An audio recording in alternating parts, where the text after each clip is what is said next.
السلام عليكم. منزا كنتين ماني كانت لاباس دارون كلشي بخير. فهمت الخواتي رنونت اتمنى حكون تعجبو الوصفايه هاتي فرخين. المهم الوصفايه تولكي بزاف بالنسبه لنا التوسون، بالنسبه للدريهم الصغيرين ولا وليد مقورنين. المهم تولكي اصلا الوصفايه بزاف. رجعت تحت غير طالحامض تاكل تا بلديت مزيان تمن تنكر داريت لا توغليف. المهم حتى خطرني تفولكي النصر تفولكي غير قسم تحت الجر. المهم تفولكي استيتا كان في الدريت ولا ولي مقارن بالنسبه لستا كان تضيض ارضيض ولا هذا داومتي انا من وسن هاتي لقيتها فهمت النتيجه. المهم الوصفيات تفولكي بزاف يسرد كاسي غير طالحه درس تاع الصرح صافي. المعلقه الحامض المعلقه الحامضه نص المعلقه القرن نتمنت.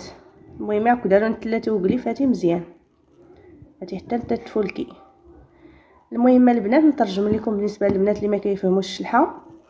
هاد الوصفه زوينه بزاف للصدر بالنسبه اللي كيكحب للدراي الصغار في هاد الوقيته مع البرد زوينه بزاف. هنحتاج فيها غير حامضه والعسل النصر.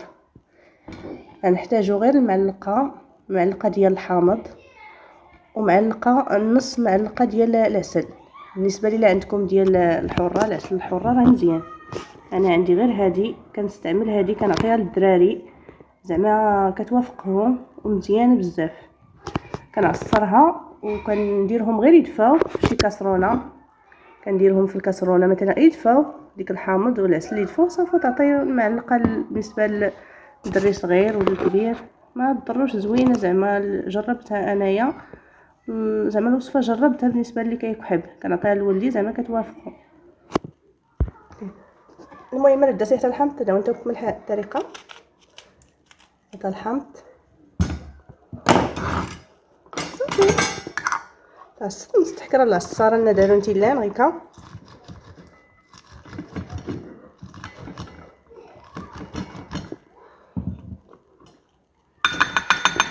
المهم ها هي الطريقه البنات ديروا المعلقه كما قلت لكم المعلقه من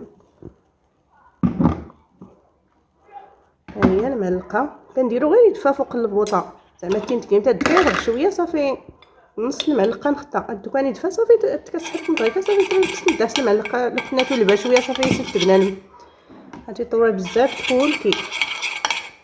ايوا كنتمنى البنات تعجبكم هذه الوصفه. ما تنسونيش باللايك والاشتراك للقناه وكنشكركم بزاف. كنت تشكر حتى كون انتي اتي فرخين ادرتم تيتفاعل مد القناه اي تكرمت اللايك الاشتراك.